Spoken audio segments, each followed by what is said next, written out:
আমরা তো অজু ভঙ্গের ও নামাজ ভঙ্গের কারণ জানি, তবে ঈমান ভঙ্গের কারণ জানি না। সুতরাং কিভাবে ঈমান ভঙ্গের কারণগুলো জানতে পারবো? ঈমান ভঙ্গের কারণগুলো নিয়ে আমাদের একটা বক্তব্য আছে, বেশ দীর্ঘ, 25-30 মিনিটের, ইউটিউবে ফেসবুকে পাওয়া যায়, সেটা বিস্তারিত শুনে নিতে পারেন।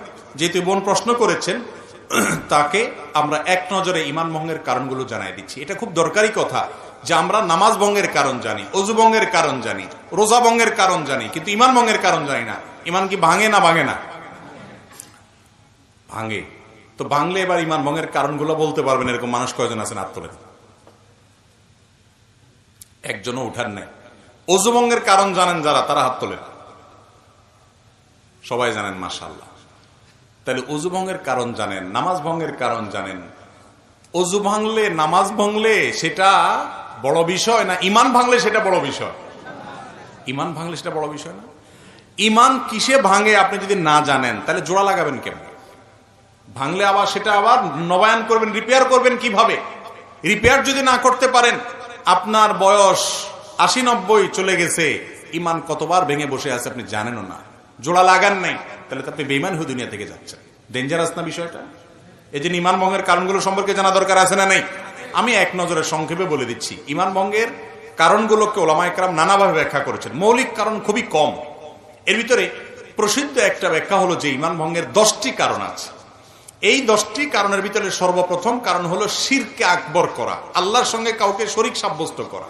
আল্লাহকে যেভাবে ইবাদত করছেন, এক ইবাদত কোন পিসাবরে, কোন কবরকে করলেন। আপনি আল্লাহকে যেভাবে উপাসনা করতেছেন, সেই উপাসনাটা যদি কোনো মানুষকে করেন, আল্লাহকে যে ইবাদত নিবেদন করতেছেন, সেই ইবাদত একইভাবে অন্য কোনো মানুষ বা ব্যক্তিকে বা কোনো বস্তুকে করেন, যেভাবে মুশরিকরা কোনো মূর্তির সামনে ইবাদত করে সে যেরকম শিরকে লিপ্ত হয়, মুশরিক হয়ে যায়, মুসলমানের সন্তান ঈমান আনার পর যদি শিরকে আকবর করে, তাহলে সেক্ষেত্রে সে কি হয়? মুশরিক হয়।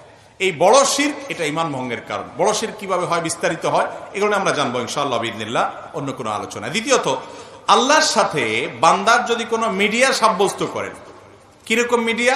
যে এর ছাড়া আল্লাহরে পাওয়া যাবে না।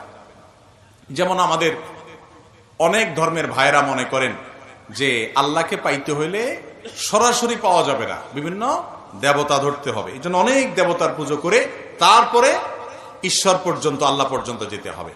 ইমানদার যদি মনে করে যে আল্লাহকে পাইতে হইলে আল্লাহর বিভিন্ন ভায়া আছে, এগুলো ধরতে হবে, ওনাদেরকে ছাড়া আল্লাহকে পাওয়া যাবে না, এরকম যদি মনে হয় এবং আল্লাহর ইবাদতটা তাদের মাধ্যমে করে, তাহলে সেটাও ঈমান ভঙ্গের কারণ।